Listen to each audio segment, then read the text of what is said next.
পরিবর্তন Definitely there will be changes. I take it very seriously. Banking সেক্টরে বড় ধরনের পরিবর্তনের আভাস অর্থমন্ত্রীর। গভর্নরের সাথে আলোচনা করে সিদ্ধান্ত। বাণিজ্যমন্ত্রী বললেন, তদন্ত করে ব্যবস্থা নেওয়া হবে। কাউন্সিলকে ঘিরে বড় দু দলের জোর প্রস্তুতি। আগামী সংসদ নির্বাচনকে প্রাধান্য দেবে আওয়ামী লীগ। আন্দোলনের মাঠে ঘুরে দাঁড়াতে চায় বিএনপি। আদালতে হাজির হয়ে নিঃশর্ত ক্ষমা চাইবেন উল্লেখ করে আইনজীবীর মাধ্যমে খাদ্যমন্ত্রীর সময় আবেদন। লিখিতভাবে ব্যাখ্যা দিলেন মুক্তিযুদ্ধ বিষয়ক মন্ত্রী। ইউনিয়ন পরিষদ নির্বাচনকে কেন্দ্র করে নোয়াখালীর 25টি ইউনিয়নে উৎসবের আমেজ। বরিশালের ছাপাখানাগুলোতে চলছে ব্যস্ততা। এবং সুন্দরবনে বাংলাদেশ ভারত সীমান্ত রক্ষা বাহিনীর যৌথ অনুশীলন। অবৈধ পণ্য, মাদক, অস্ত্র চোরাচালান ঠেকাতে ভূমিকা রাখবে বলে আশাবাদ।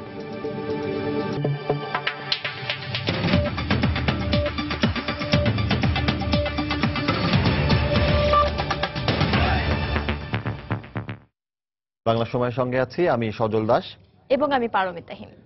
ব্যাংকিং খাতে বড় ধরনের পরিবর্তন আসতে পারে বলে আভাস দিয়েছেন অর্থমন্ত্রী আবুল মাল আব্দুল মুহিত। তিনি জানান, বাংলাদেশ ব্যাংকের গভর্নরের সঙ্গে আলোচনার পর এ ব্যাপারে বিস্তারিত জানানো হবে। সচিবালয়ে সকালে মন্ত্রিসভার বৈঠকের পর সাংবাদিকরা প্রশ্ন করলে প্রথমে এড়িয়ে গেলেও পরে সংক্ষেপে একথা জানান অর্থমন্ত্রী।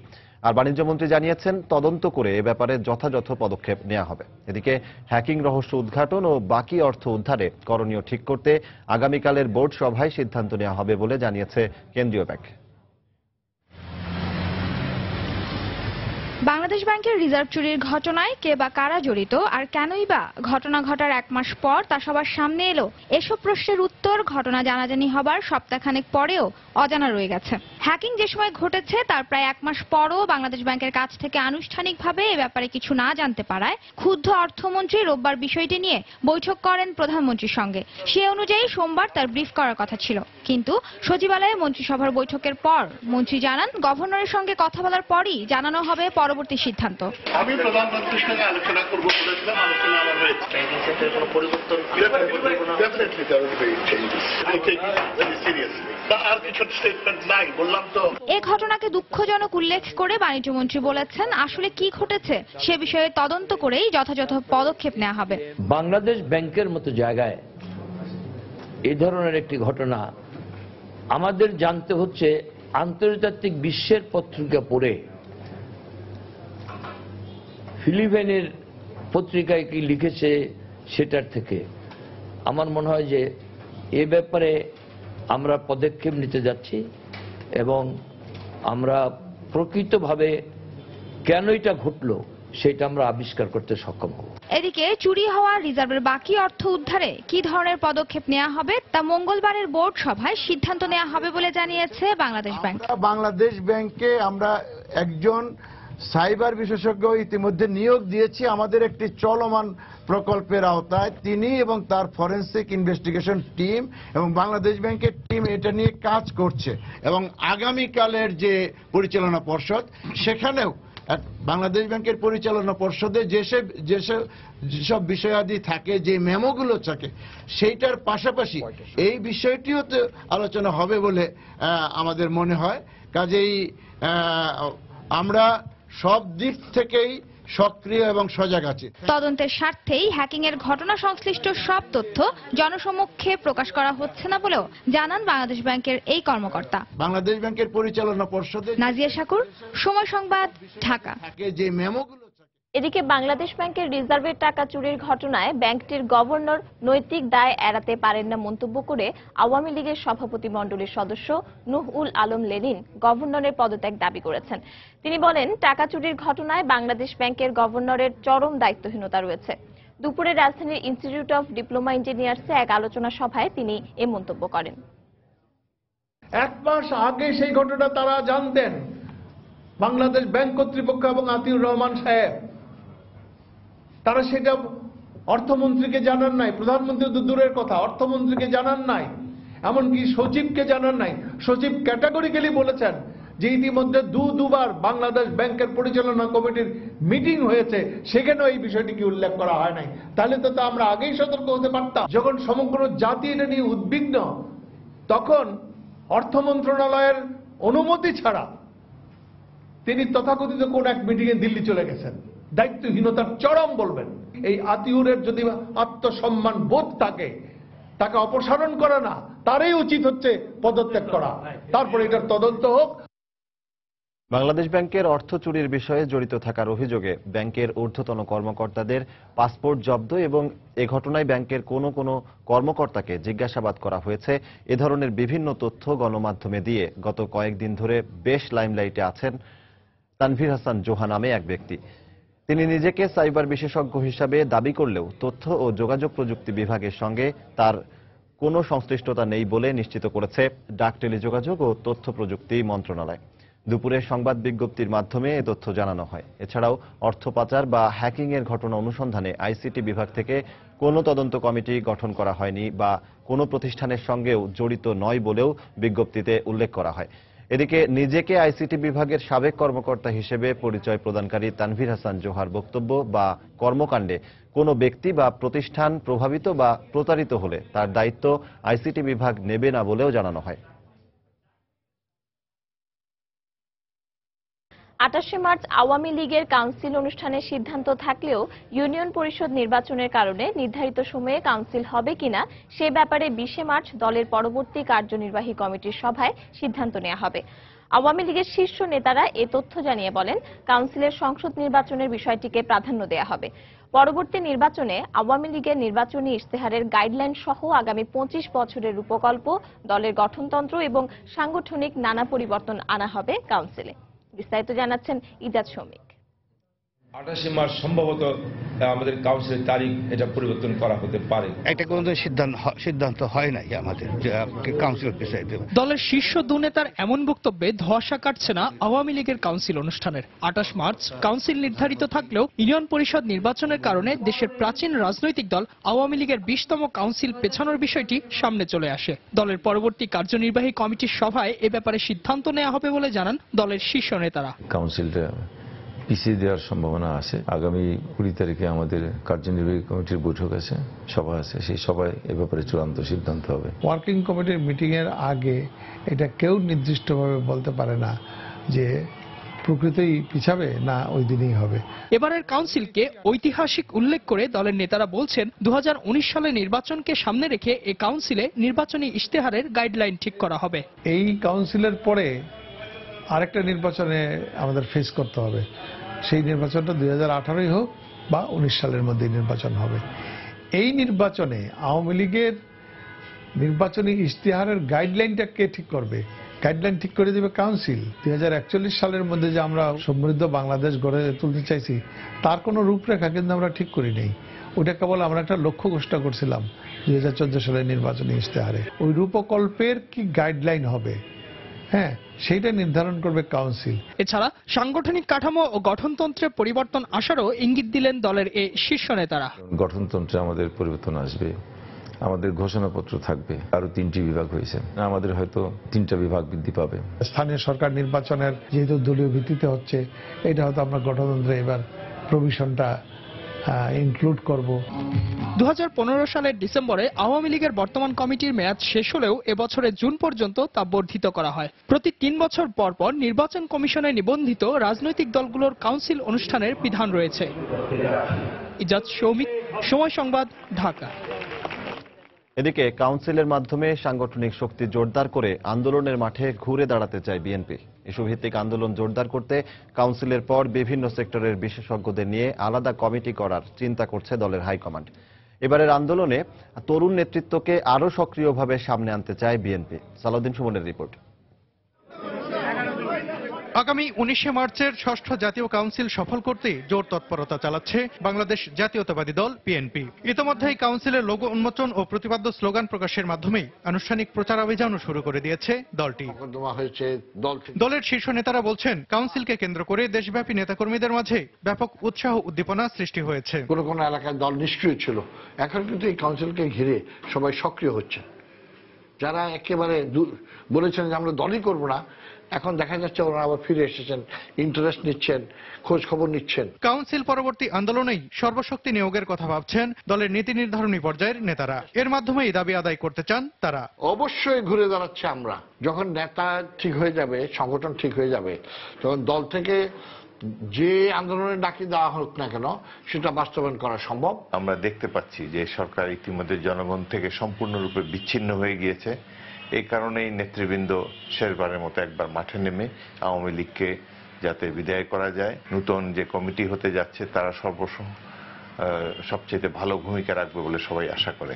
নির্দলীয় সরকারের অধীনে নির্বাচনের দাবি আদায়ে নিয়মিত আন্দোলনের পাশাপাশি ইস্যুভিত্তিক আন্দোলন জোরদারেরও পরিকল্পনা করছে দলীয় হাইকমান্ড। বিএনপিতে চিন্তা ভাবনা আছে মন্ত্রণালয় ভিত্তিক বা বিষয় ভিত্তিক কমিটি গঠন করা, সেখানে রাজনীতিকদের সাথে সাথে যারা রাজনীতি করেন না কিন্তু বিশেষজ্ঞ, এই ধরনের ব্যক্তিদেরকেও ইনভলভ করা যাবে। আন্দোলন বেগবান করতে কাউন্সিলে কর্মঠ তরুণদের যথাযথ মূল্যায়ন করা হবে বলে জানান বিএনপির এই দায়িত্বশীল নেতা। ছাত্রদলও নতুন করে গঠন করা হয়েছে। সালাউদ্দিন সুমন, সময় সংবাদ, ঢাকা। মোটামুটি আগের চাইতে বাংলা সময়ে আরো থাকছে। ব্লু ইকোনমি নিয়ে চট্টগ্রামে 16টি দেশের আন্তর্জাতিক সেমিনার শুরু। বাংলাদেশের সমুদ্র সম্পদ রক্ষায় সবার সহযোগিতার আহ্বান নৌবাহিনী প্রধানের।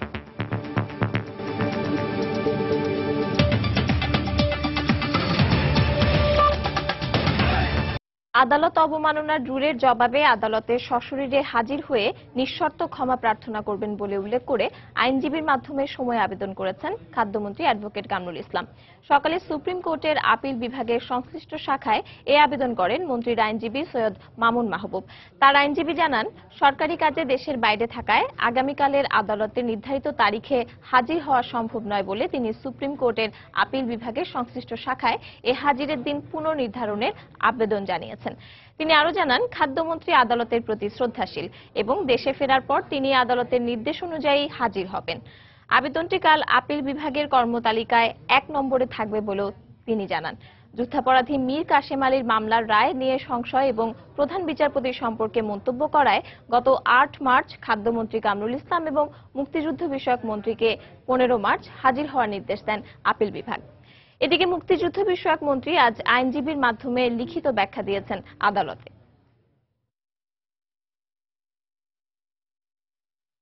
12 থেকে 14 মার্চ এই 3 দিন সুন্দরবন এলাকায় হল প্রথমবারের মতো বাংলাদেশ ও ভারতের সীমান্ত রক্ষা বাহিনীর যৌথ অনুশীলন।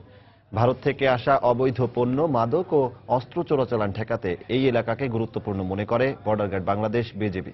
অন্যদিকে ভারতের বর্ডার সিকিউরিটি ফোর্স বিএসএফ এর কাছে দুর্গম এই এলাকাটি ভবিষ্যৎ আন্তর্জাতিক সন্ত্রাস ও জঙ্গিবাদের জন্য ঝুঁকিপূর্ণ। সুন্দরবনের জলসীমান্ত এলাকা ঘুরে রিপোর্ট করেছেন ওমর ফারুক। ক্যামেরায় ছিলেন সাইফুল ইসলাম। বিশ্বের বৃহত্তম ম্যানগ্রোভ ফরেস্ট সুন্দরবনে বাংলাদেশের সঙ্গে ভারতের জলসীমান্ত প্রায় 82 কিলোমিটার। খোলপেটুয়া, কালিন্দী, রায়মঙ্গল এরকম 11টি নদী নিয়ে গড়ে ওঠা সীমান্তের প্রায় অর্ধেকই অরক্ষিত বা বিজিবির নজরদারির বাইরে। বাকি যেটুকু সুরক্ষিত তাও দুর্গম হওয়ায় জলদস্যুতা, চোরাচালান সহ নানা অপরাধমূলক কাজ দুদেশের কোনো দেশের একার পক্ষেই পুরোপুরি নিয়ন্ত্রণ করা সম্ভব হয় না। এ বাস্তবতায় সুন্দরবনের কৈখালী বিওপির টি জংশন এলাকায় হয়ে গেল বিজিবি বিএসএফ যৌথ অনুশীলন। মহড়ায় বিজিবির 34 নম্বর ব্যাটালিয়নের 114 জন এবং বিএসএফ এর 3 নম্বর ব্যাটালিয়নের 110 জন সদস্য অংশ নেন। এতে দুদেশের সীমান্তরক্ষী বাহিনীর সদস্যরা বাংলাদেশ ভারত নৌ প্রোটোকল এলাকায় যৌথভাবে একটি কার্গোতে তল্লাশি চালান। বিএসএফ এর সাউথ ফ্রন্টিয়ার আইজির কাছে সুন্দরবনের সীমান্ত এলাকাটি আন্তর্জাতিক সন্ত্রাস ও জঙ্গিবাদের জন্য ঝুঁকিপূর্ণ। তবে তিনি এও জানান, এখন পর্যন্ত এই এলাকায় আন্তর্জাতিক সন্ত্রাসবাদের কোনো গোয়েন্দা তথ্য তাদের কাছে নেই। এ মহড়া ভবিষ্যতের সম্ভাব্য জঙ্গিবাদ ও সন্ত্রাসী কার্যক্রম প্রতিরোধে ভূমিকা রাখবে। অন্যদিকে বিজেপির দক্ষিণ পশ্চিম রিজিয়ন কমান্ডার মনে করেন, জলদস্যুতা ও চোরাচালানের কারণে এই অঞ্চলটি বেশি ঝুঁকিপূর্ণ। ডাকাত বা চোর বা ব্যাড এলিমেন্ট যারাই থাকুক, তারা দেখলো যদি প্রয়োজন পড়ে, যদি তারা কোনো খবর পায়, তারা দুই পার্টি একসাথে এরকম ঝাঁপায় পড়বে। গত বছর অনুষ্ঠিত মহাপরিচালক পর্যায়ের সম্মেলনে এ যৌথ অনুশীলনের সিদ্ধান্ত গ্রহণ করা হয়।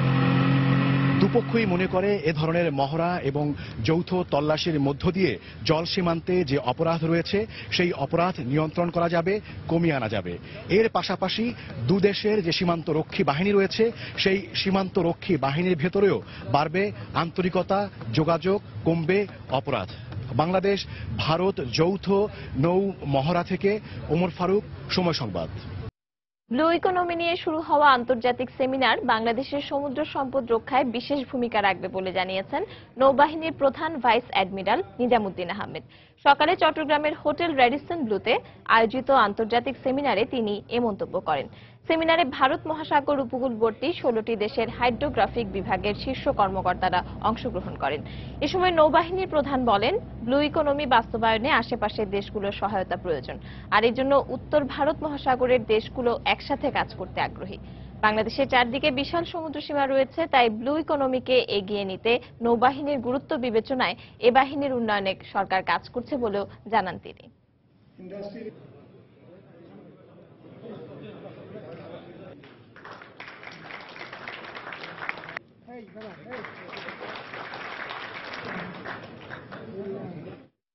সমুদ্রের প্রতিরক্ষা এবং সমুদ্রের যে সমস্ত রিসোর্সেস রয়েছে সেগুলো বাংলাদেশের জন্য অত্যন্ত গুরুত্বপূর্ণ। তাই আমরা আজকের যে কনফারেন্স করলাম, শুরু হলো আজকে 3 দিনের কনফারেন্স। এই কনফারেন্স থেকে বাংলাদেশ অনেক উপকৃত হবে এবং বিভিন্ন দেশের সাথে সহযোগিতায় আমাদের যে প্রশিক্ষণ এবং টেকনোলজি ট্রান্সফার, এটা অত্যন্ত আমাদের জন্য উপকৃত হবে। বাংলা সময় আরো থাকছে। মাত্র 3 জন বিচারক দিয়ে চলছে যশোর জুডিশিয়াল ম্যাজিস্ট্রেট আদালত।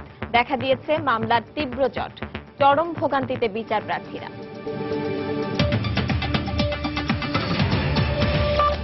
নারায়ণগঞ্জের আলোচিত 7 খুন মামলার বাদী নিহত কাউন্সিলর নজরুল ইসলামের স্ত্রী সেলিনা ইসলাম বিউটির জেরা সম্পন্ন হয়েছে। দুপুরে নারায়ণগঞ্জ জেলা ও দায়রা জজ সৈয়দ এনায়েত হোসেনের আদালতে তাকে জেরা করা হয়। পাশাপাশি এই ঘটনায় দায়ের করা অপর মামলায় 2 সাক্ষীর সাক্ষ্য গ্রহণও সম্পন্ন হয়েছে। এর আগে কঠোর নিরাপত্তায় মামলার প্রধান আসামি নূর হোসেন ও র্যাবের চাকরিচ্যুত 3 কর্মকর্তা সহ মোট 23 আসামিকে আদালতে হাজির করা হয়। তাদের উপস্থিতিতে মামলার বাদী সেলিনা ইসলাম বিউটিকে জেরা করেন আসামিপক্ষের আইনজীবীরা। তার জেরা শেষে আদালতে সাক্ষ্য দেন অপর একটি মামলার 2 সাক্ষী। পরে নূর হোসেন ও র্যাবের সাবেক কর্মকর্তা তারেক সাঈদের আইনজীবী সময় আবেদন করলে আগামী 21 মার্চ সাক্ষ্য গ্রহণ ও জেরার পরবর্তী তারিখ নির্ধারণ করেন বিচারক।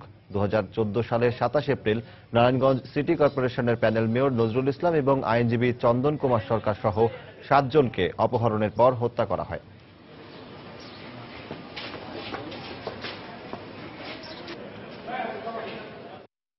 বিজ্ঞ আদালত উভয়ের বক্তব্য শুনেছেন, কাগজপত্র দেখেছেন, দেখে ওই 2 জনের পক্ষে সাক্ষী এবং জেরা করার জন্য ওনাদের সময়টা ন্যায় বিচারের স্বার্থে মঞ্জুর করেছেন। মামলাটিকে বিলম্বিত করার জন্য আপ্রাণ চেষ্টা করে যাচ্ছে। আজকেও তাদের পক্ষে 5ম দিনের মতো সাক্ষীর জন্য সময়ের আবেদন করা হয়েছে। আশা করব যাতে ওই দিনও এইভাবে বিভিন্ন অজুহাত দেখিয়ে এই মামলার যে কার্যক্রম, এই মামলার যে গতি, সেটাকে স্তম্ভিত করা না হয়।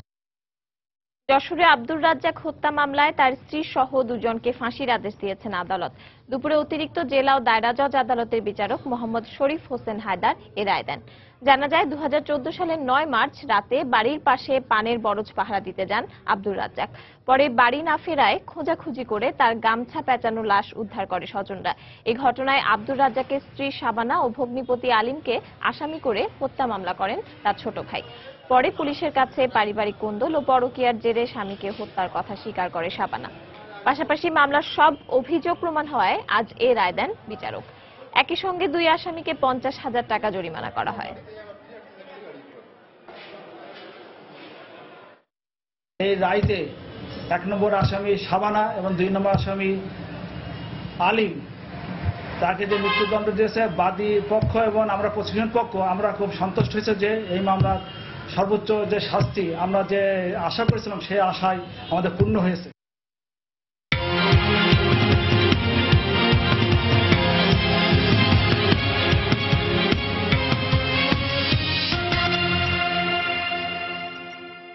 ইউনিয়ন পরিষদ নির্বাচনকে কেন্দ্র করে নোয়াখালীর 25টি ইউনিয়নে এখন উৎসবের আমেজ। সমর্থন আদায়ে ভোটারদের দ্বারে দ্বারে গিয়ে উন্নয়নের নানা প্রতিশ্রুতি দিচ্ছেন চেয়ারম্যান ও সদস্য প্রার্থীরা। আওয়ামী লীগের প্রার্থীরা ফুরফুরে মেজাজে থাকলেও স্বচ্ছ ও নিরপেক্ষ নির্বাচন নিয়ে সংশয়ে বিএনপি ও স্বতন্ত্র প্রার্থীরা। সাইফুল্লাহ কামরুলের তথ্য ও জামাল উদ্দিনের ছবি নিয়ে ডেস্ক রিপোর্ট। প্রার্থীদের প্রচার প্রচারণায় সরগরম হয়ে উঠেছে নোয়াখালীর সুবর্ণচর ও হাতিয়া উপজেলার ইউনিয়ন পরিষদ নির্বাচন। দলীয় নেতাকর্মীদের নিয়ে দিনরাত ভোট প্রার্থনায় ব্যস্ত সময় কাটছে চেয়ারম্যান ও সদস্য প্রার্থীদের। ভোটারদের মন জয়ে দিচ্ছেন উন্নয়নের নানা প্রতিশ্রুতি। তবে প্রার্থীদের যোগ্যতা ও অতীত কর্মকাণ্ড বিবেচনায় নিচ্ছেন ভোটাররা। এলাকার প্রতি যার ভালো মন আছে, চুরি ডাকাতি রাহাজারি ইত্যাদি বন্ধ করি সুশৃঙ্খলভাবে আমাদের এলাকা পরিচালনা করবে, এরকমের একজন লোককে আমরা চেয়ারম্যান বানাতে চাই। বিচার যে ভালো করে ভালো করবে একজন এই ধরনের একটা চেয়ারম্যান চাচ্ছি আমরা। সে যে দলের হবে আমরা চাই আমাদের শান্তি, আমাদের উন্নয়ন। চেয়ারম্যান পদে প্রথমবারের মতো দলীয় নির্বাচনে জয়ের ব্যাপারে আশাবাদী আওয়ামী লীগের প্রার্থীরা। তবে ক্ষমতাসীনদের প্রভাব বিস্তারের আশঙ্কা বিএনপি ও স্বতন্ত্র প্রার্থীদের। আমি নির্বাচিত হলে আমার যে সমস্ত কাজ, বিশেষ করে শিক্ষা এবং যোগাযোগ, এই দুটো কাজ আমি করব ইনশাআল্লাহ। আমার কর্মীদেরকে বিভিন্নভাবে হুমকি টুমকি প্রদর্শন করা হচ্ছে যে কেন্দ্রে যে যাইতে পারবে না, তোমাদের ভোট প্রদান করতে পারবে না। আশা করি সরকার নিরপেক্ষভাবে নির্বাচন করবেন এবং জনগণ যে রায় দেয় আমরা মেনে নেব। অবশ্য সুষ্ঠু ও গ্রহণযোগ্য নির্বাচন অনুষ্ঠানে সব ধরনের পদক্ষেপ নেওয়া হচ্ছে বলে জানালেন নির্বাচন সংশ্লিষ্ট কর্মকর্তা। ভোটার আছে তারা যেন নির্বিঘ্নে সুষ্ঠুভাবে এবং কোনো প্রকার ভয়ভীতির ঊর্ধ্বে থেকে তারা যেন ভোট কেন্দ্রে যেতে পারে, তাদের যে ভোটটা যেন দিতে পারে, সে অনুযায়ী আমরা যা করা দরকার আমরা সেভাবে প্ল্যান করতেছি এবং সে অনুযায়ী আমরা কাজ করব। 22 মার্চ প্রথম দফায় অনুষ্ঠিতব্য সুবর্ণচর ও হাতিয়া উপজেলার 15টি ইউনিয়ন পরিষদ নির্বাচনে চেয়ারম্যান পদে 84 জন, সাধারণ এবং নারী সদস্য পদে 872 জন প্রতিদ্বন্দ্বিতা করছেন। সময় সংবাদ, নোয়াখালী। ইউনিয়ন পরিষদ নির্বাচনকে ঘিরে বরিশালের ছাপাখানাগুলোতে চলছে ব্যস্ততা। ঘুম নেই ছাপাখানা কর্মীদের। মালিক কর্মী সবার উপার্জন ভালো।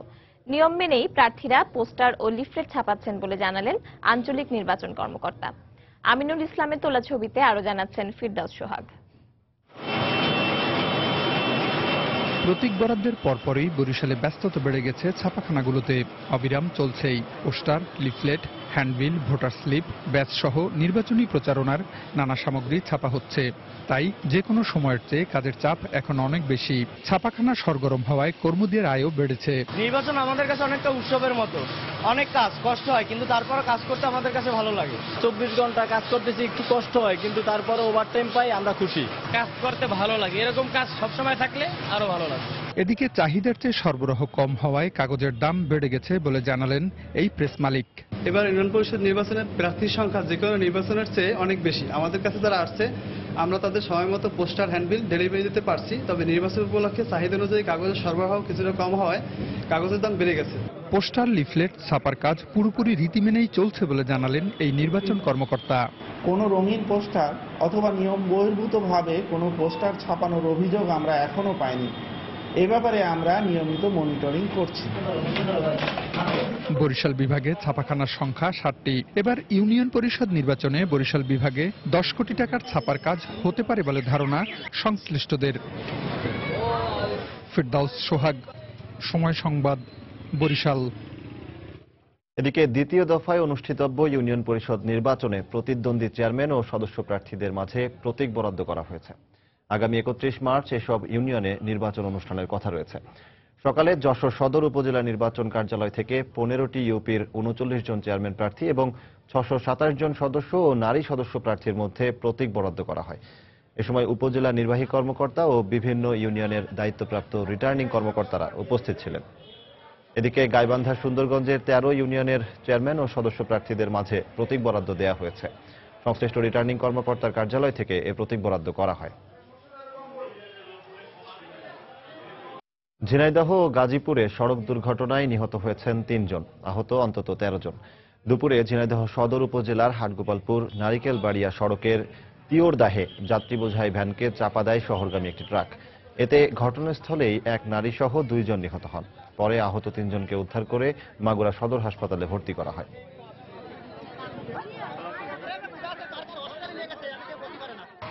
এদিকে সকালে গাজীপুরের তেলিপাড়ায় বাস ও ট্রাকে সংঘর্ষ হয়। এতে বাসের 11 যাত্রী আহত হন। তাদের উদ্ধার করে শহীদ তাজউদ্দিন আহমদ মেডিকেল কলেজ হাসপাতালে ভর্তি করা হয়। সেখানে চিকিৎসাধীন অবস্থায় একজনের মৃত্যু হয়।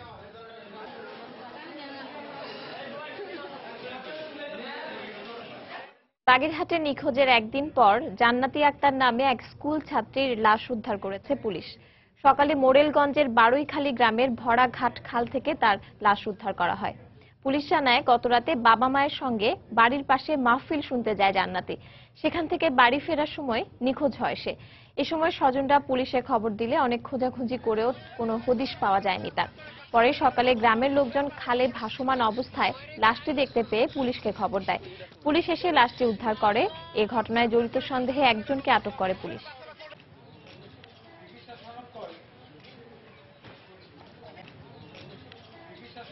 মৌলভীবাজার পৌরসভার সাবেক এক কমিশনারের বাড়িতে ডাকাতি হয়েছে। গতরাত 3:30টার দিকে এই ঘটনা ঘটে। এই ঘটনায় জিজ্ঞাসাবাদের জন্য একজনকে আটক করেছে পুলিশ।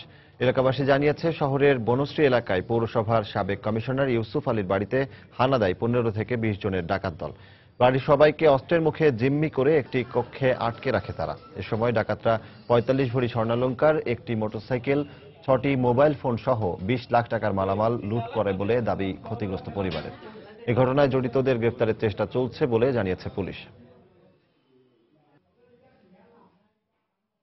মোবাইলের সূত্র ধরে আসামিদের গ্রেপ্তারের চেষ্টা অব্যাহত আছে এবং যে সকল মালামাল নিয়েছে এবং যে সকল মালামালের ভিত্তিতে আমরা যে কাজ করতে যাচ্ছি এবং মোবাইলের মাধ্যমে আমরা ওই মোবাইলগুলোর মাধ্যমে যে ডাকাতদের শনাক্ত করার চেষ্টা করতেছি এবং একজনকে আমরা ইতিমধ্যে আটক করেছি। খুলনায় 5 দফা দাবিতে সড়ক ও রেলপথ অবরোধ করে বিক্ষোভ করেছেন রাষ্ট্রায়ত্ত পাটকল শ্রমিকরা। সকাল 8টা থেকে দুপুর 12টা পর্যন্ত চলে তাদের এই কর্মসূচি।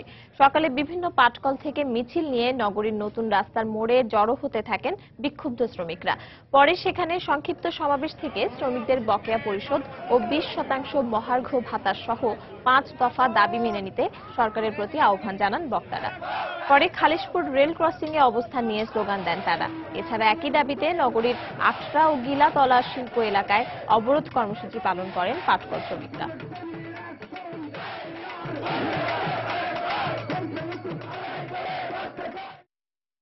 আমাদের 7 থেকে 14 সপ্তাহ পর্যন্ত মজুরি বাকি রয়েছে। এমত অবস্থায় শ্রমিকরা মানবতার জীবনযাপন করছে। মজুরি কমিশন বোর্ড গঠন করে মজুরি কমিশন বাস্তবায়ন করতে হবে। 20% এরিয়া এবং 20% দিতে হবে। আমাদের রাষ্ট্রায়ত্ত পাটকলের আজকের আমাদের 6-7 সপ্তাহ থেকে 12-13 সপ্তাহ ওয়েজেস নেই। সরকার আমাদের এই 5 দফা দাবি বাস্তবায়ন না করে তাহলে আগামী 18 তারিখে শ্রমিক জনসভা করে সেখানে কঠিন কর্মসূচি ঘোষণা করা হবে। প্রয়োজন বোধে 1 দফায় আমরা চলে যাব। বাগেরহাটের কচুয়ায় এক স্কুল শিক্ষার্থীকে মারধরের ঘটনায় অভিযুক্ত স্কুল শিক্ষক তুষার কুমার দাসকে সাময়িক বরখাস্ত করা হয়েছে। সকালে জেলা প্রাথমিক শিক্ষা অফিস থেকে অভিযুক্ত ওই শিক্ষককে বরখাস্ত করে চিঠি পাঠানো হয়। গত শনিবার দুপুরে বাগেরহাটের কচুয়া উপজেলার সাংদিয়া সরকারি প্রাথমিক বিদ্যালয়ের 5ম শ্রেণীর শিক্ষার্থী জুবায়ের পড়া না পারায় শিক্ষক তুষার কুমার দাস ডাস্টার দিয়ে তাকে মারধর করে বলে অভিযোগ পাওয়া যায়। এতে অসুস্থ হয়ে পড়লে জুবায়েরকে সাতক্ষীরা সদর হাসপাতালে ভর্তি করা হয়।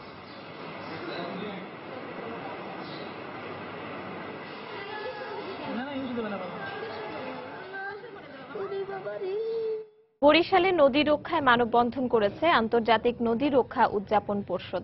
সকালে কীর্তনখোলা নদীর পাড়ে ঘণ্টাব্যাপী এ কর্মসূচি পালন করা হয়। এতে ব্যানার ফেস্টুন নিয়ে সংগঠনের নেতাকর্মী সহ বিভিন্ন শিক্ষা প্রতিষ্ঠানের শিক্ষার্থীরা অংশ নেয়। এ সময় বক্তারা কীর্তনখোলা সহ দেশের প্রত্যেকটি নদীকে দূষণমুক্ত রাখতে সকলের প্রতি আহ্বান জানান। সুন্দরবন ও আন্তর্জাতিক নৌরুট ঘোষিয়াখালী চ্যানেল রক্ষার দাবিতে মংলায় নৌ র্যালি অনুষ্ঠিত হয়েছে। সকালে মংলা ঘোষিয়াখালী চ্যানেলের 3 মোহনায় বাংলাদেশ পরিবেশ আন্দোলন ও ওয়াটার কিপার বাংলাদেশের কর্মসূচির আয়োজন করে।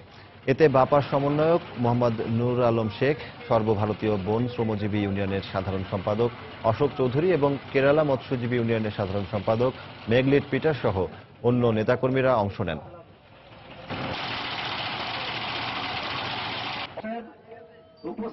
মেঘনার তীব্র স্রোতে ভোলার ইলিশা ফেরিঘাটের গ্যাংওয়ে ও অ্যাপ্রোচ সড়কের পাইলিং ছুটে যাওয়ায় ভোলা লক্ষ্মীপুর রুটে ফেরি চলাচল বন্ধ রয়েছে।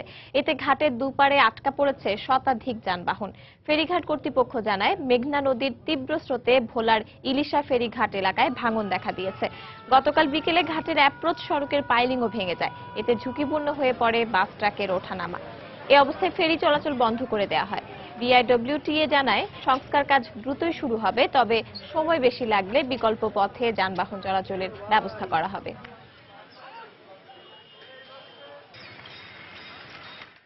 এবার মানহানির মামলায় গাজীপুরের আদালত থেকে জামিন পেলেন দৈনিক দ্য ডেইলি স্টার সম্পাদক মাহফুজ আনাম। দুপুরে জেলার senior judicial magistrate Iqbal Masud তার জামিন মঞ্জুর করেন। এর আগে আদালতে হাজির হয়ে আইনজীবীদের মাধ্যমে জামিন আবেদন করেন মাহফুজ আনাম। শুনানি শেষে জামিন মঞ্জুর করেন সিনিয়র জুডিশিয়াল ম্যাজিস্ট্রেট আদালতের বিচারক।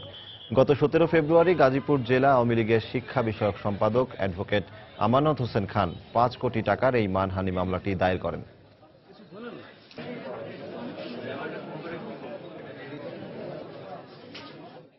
যশোর জুডিশিয়াল ম্যাজিস্ট্রেট আদালতে বিচারক সংকট চরমে। এতে গত 6 মাসে দেখা দিয়েছে মামলার জট।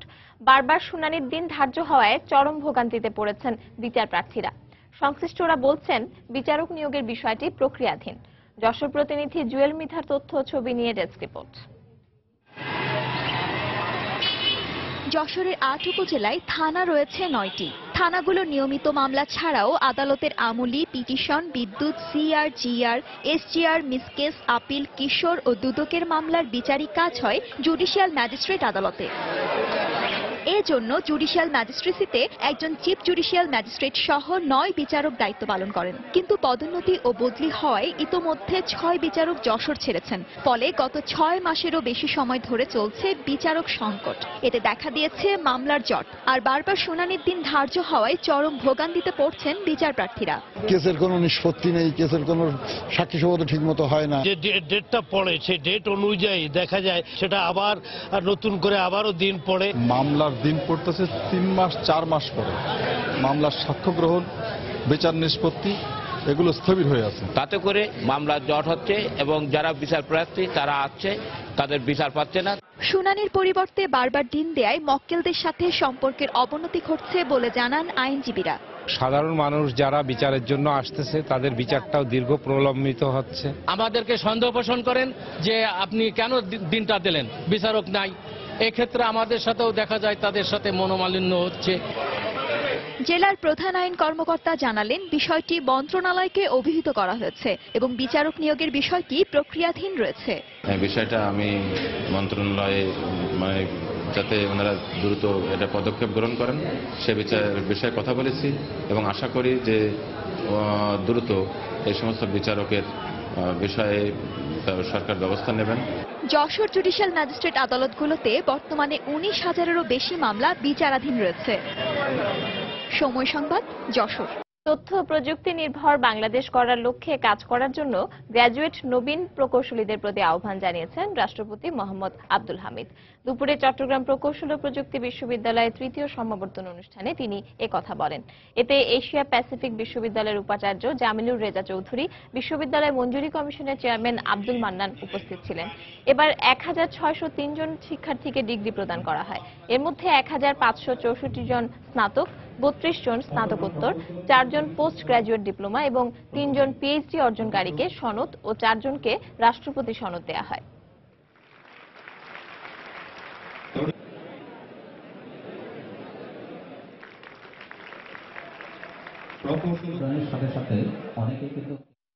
মাননীয় প্রধানমন্ত্রী শেখ হাসিনার স্বাধীনতার সুবর্ণ জয়ন্তীকে সামনে রেখে একটি তথ্য প্রযুক্তি নির্ভর জ্ঞান ভিত্তিক সুখী সমৃদ্ধ দেশ গঠনে রূপকল্প 2021 ঘোষণা করেছেন।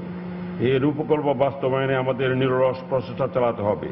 আজকে শিক্ষিত তরুণরাই এই কার্যক্রমকে এগিয়ে নিয়ে যাবে এ আমার দৃঢ় বিশ্বাস। আগামী 2100 সালে বাংলাদেশ উন্নয়ন কেমন হওয়া উচিত বা বাংলাদেশের অবস্থান কোন স্তরে পৌঁছবে তা বিবেচনায় রেখেই উন্নয়ন পরিকল্পনা প্রণয়ন করতে হবে। মানিকগঞ্জে ইফটিজিং এর প্রতিবাদে মানববন্ধন করেছে শিক্ষার্থীরা। দুপুরে সদর উপজেলার বেতিলা স্কুল অ্যান্ড কলেজের সামনে ঘণ্টাব্যাপী কর্মসূচি পালন করা হয়। এতে ব্যানার নিয়ে বিভিন্ন শিক্ষা প্রতিষ্ঠানের শতাধিক শিক্ষার্থী অংশ নেন। গত 25 ফেব্রুয়ারি স্কুলে ঢুকে সুজন ও রুবেল নামে 2 বখাটে শিক্ষার্থীদের উত্ত্যক্ত করে। এ ঘটনায় স্কুলের দপ্তরি জীবন কুমার বাদী হয়ে সদর থানায় মামলা করেন।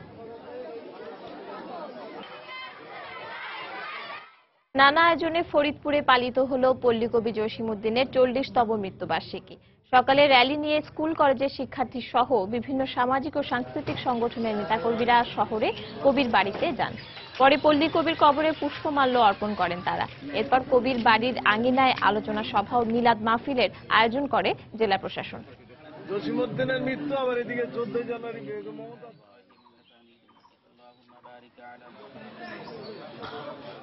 দিনাজপুরে নারী সমাবেশ করেছে 6টি বেসরকারি উন্নয়ন সংস্থা। সকালে শহরের লোকভবনে এই সমাবেশ অনুষ্ঠিত হয়। এতে দিনাজপুর ও ঠাকুরগাঁও জেলার 5 শতাধিক নারী প্রতিনিধি অংশ নেন। এ সময় বক্তারা সমাজে নারীর বিভিন্ন ভূমিকার কথা তুলে ধরেন এবং সকল ক্ষেত্রে পুরুষের পাশাপাশি নারীর সম অধিকার প্রতিষ্ঠার দাবি জানান। সেই ঘরটাও আর বের থাকে না। যথাসম্ভব বিশেষ প্রতিনিধিত্ব দেওয়া, মেয়েরা ঝরে না পড়ে, মেয়েরা যেন বাল্যকাল সালে ঘোষণায় সীমাবদ্ধ পর্যটন বর্ষ 2016। পর্যটন বর্ষে পর্যটন কেন্দ্রগুলো সংস্কার তো দূরে থাক, বরং রক্ষণাবেক্ষণের অভাবে দিনে দিনে নষ্ট হচ্ছে পরিবেশ। রাস্তাঘাট ভেঙে যাওয়ায় সিলেটের সবগুলো পর্যটন কেন্দ্রের সাথে সড়ক যোগাযোগ বিপর্যস্ত। সিলেট অনেকটাই পর্যটক শূন্য। নৌশাদ আহমেদ চৌধুরীর ছবিতে আব্দুল আহাদের রিপোর্ট।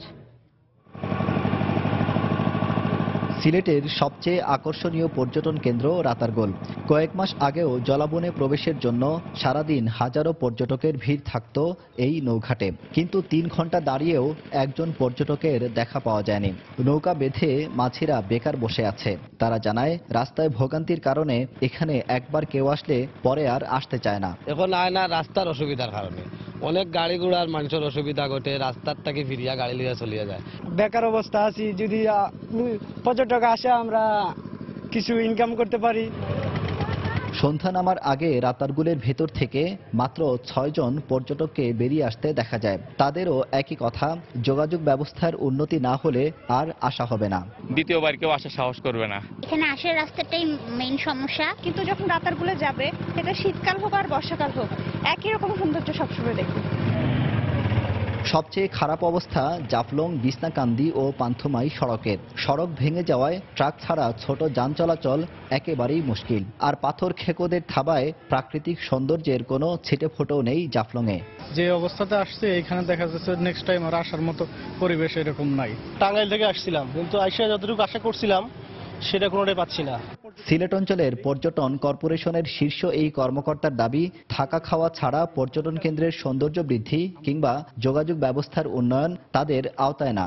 পর্যটন শিল্পটা হলো একটা বহুমাত্রিক শিল্প, অর্থাৎ সবাই মিলে সামগ্রিকভাবে যখন উন্নতি হবে তখনই আপনার পর্যটকরা নির্বিঘ্নে এই স্পটগুলোতে আসা যাওয়া করতে পারবে। পর্যটন শিল্পকে কেন্দ্র করে সিলেটে সহস্রাধিক হোটেল মোটেল গড়ে উঠেছে, কিন্তু পর্যটকরা না আসায় অধিকাংশই এখন ফাঁকা। আব্দুল আহাদ, সময় সংবাদ, সিলেট। বাংলা সময়ের শীর্ষ সংবাদগুলো জানিয়ে দিচ্ছি আরেকবার।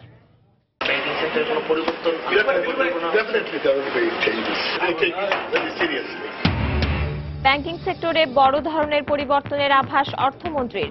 গভর্নরের সাথে আলোচনা করে সিদ্ধান্ত। বাণিজ্যমন্ত্রী বললেন, তদন্ত করে ব্যবস্থা নেওয়া হবে। কাউন্সিলকে ঘিরে বড় দুদলের জোর প্রস্তুতি। আগামী সংসদ নির্বাচনকে প্রাধান্য দেবে আওয়ামী লীগ। আন্দোলনের মাঠে ঘুরে দাঁড়াতে চায় বিএনপি। আদালতে হাজির হয়ে নিঃশর্ত ক্ষমা চাইবেন উল্লেখ করে আইনজীবীর মাধ্যমে খাদ্যমন্ত্রীর সময় আবেদন। লিখিতভাবে ব্যাখ্যা দিলেন মুক্তিযুদ্ধ বিষয়ক মন্ত্রী।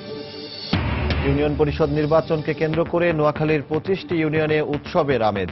বরিশালের ছাপাখানাগুলোতে চলছে ব্যস্ততা। এবং সুন্দরবনে বাংলাদেশ ভারত সীমান্ত রক্ষা বাহিনীর যৌথ অনুশীলন। অবৈধ পণ্য, মাদক, অস্ত্র চোরাচালান ঠেকাতে ভূমিকা রাখবে বলে আশাবাদ। এই ছিল বাংলার সময়। যে কোনো খবর পেতে ভিজিট করুন সময়নিউজ.tv। এছাড়া এই মাত্র পাওয়া খবর আপনার মোবাইলে পেতে SMS করুন *SM লিখে পাঠিয়ে দিন 16242 নম্বরে। সঙ্গে থাকুন সময়।